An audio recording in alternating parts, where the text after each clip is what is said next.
Hi guys, so this is grade 6 English, and today we are going to look at advertisements or advertisement. So I know the word advertisement is not new to you.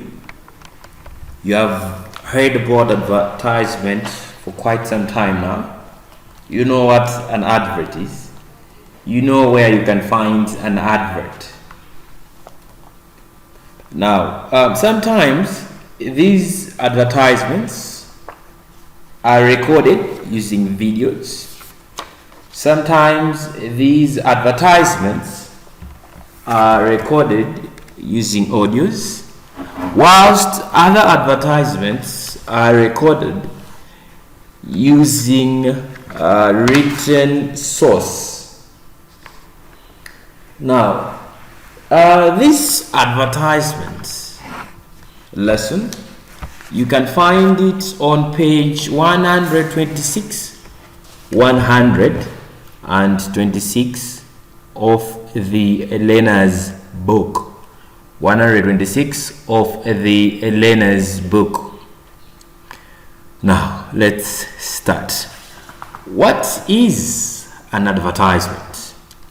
Now, an advertisement is a non-fictional text or non-fiction text which are either found in the newspapers or magazines. But remember, an advertisement can also be in form of a video. An advertisement can also be in form of a video. So when you're watching, let's say NBC, Times Television, when you are watching programs on DSTV, you see that they have what we call commercial breaks, so that they can advertise. Other advertisements are just written, others are in visual. So these are non-fiction texts which are either found in the newspapers or magazines. Now, let's continue. These advertisements are sometimes written as if the writer is speaking directly to the reader. Sometimes you see that the writer is speaking directly to the reader. How? By the use of language. The way the writer has used his or her own language. Alright?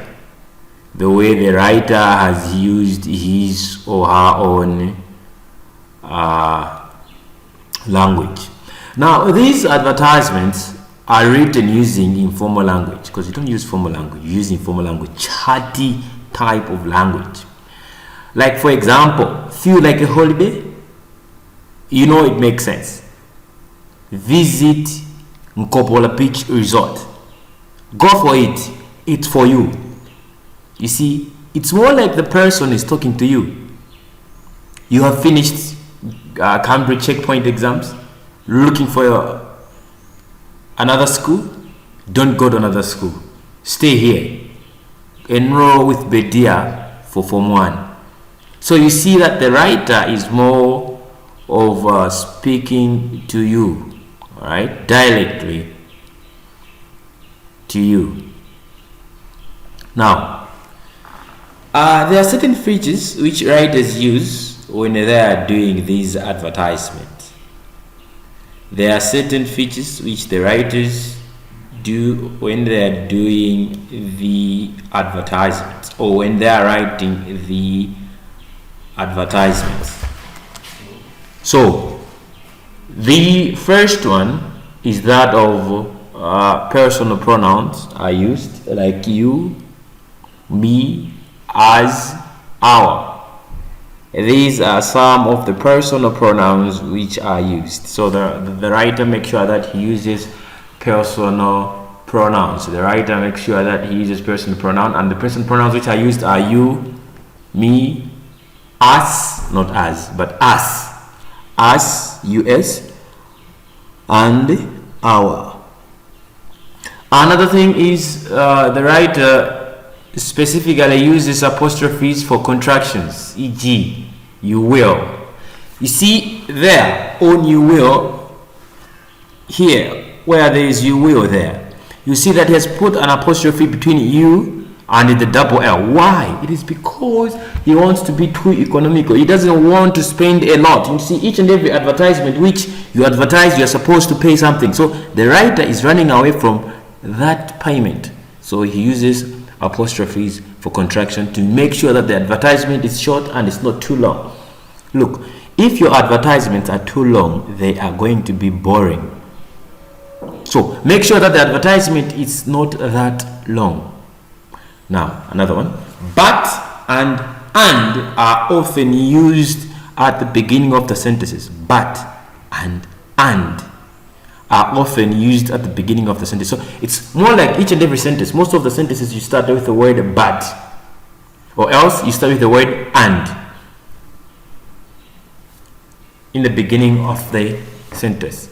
Now let's go to slide number 2 and see what slide number 2 says. We are continuing with the features which writers use when they are writing these apostrophes. Dashes to suggest the person has stopped. The writer also uses dashes. Remember, I was telling you this the last time. I was teaching you about a dash and an ellipsis. A dash shows that there is a pause. So usually the writers use dashes to show that they have paused. Another one is the use of rhetorical questions. The use of rhetorical questions, like this one. Feel like a holiday. That's a rhetorical question. He's asking, he's directly asking you. That's a rhetorical question. Take note, the advertisements are used for many purposes. Purposes of advertisement. One of the main use of advertisement is that it is used to persuade the readers into doing a particular action. You like the reader to do into a particular action. What kind of action are you trying to pursue the reader to do? So that action, usually, it's more like you want them to buy. The actions may include persuading the reader to buy a certain service. Persuading the reader to buy a certain service. Like you want the reader to buy a certain service from you, so you persuade the reader to buy a certain service. For instance, you want learners to register at your school. It means your advertisement is targeting learners. Now, advertisement has the target group. Okay, each and every advertisement has a target group. So one of it is that you look at your customers, what the customers want. All right, so your advertisement, you are going to target a specific group of people.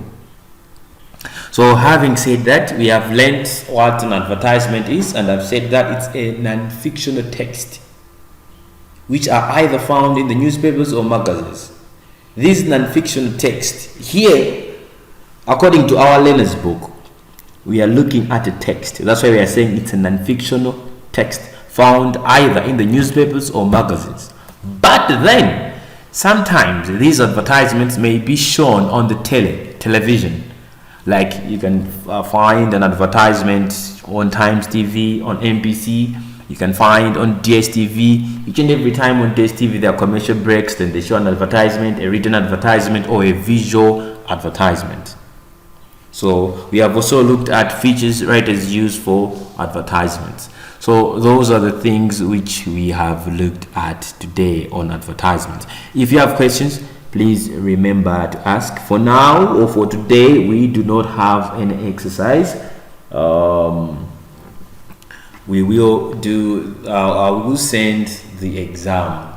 Don't worry, I'll send the exam. So thank you very much and have a blessed day.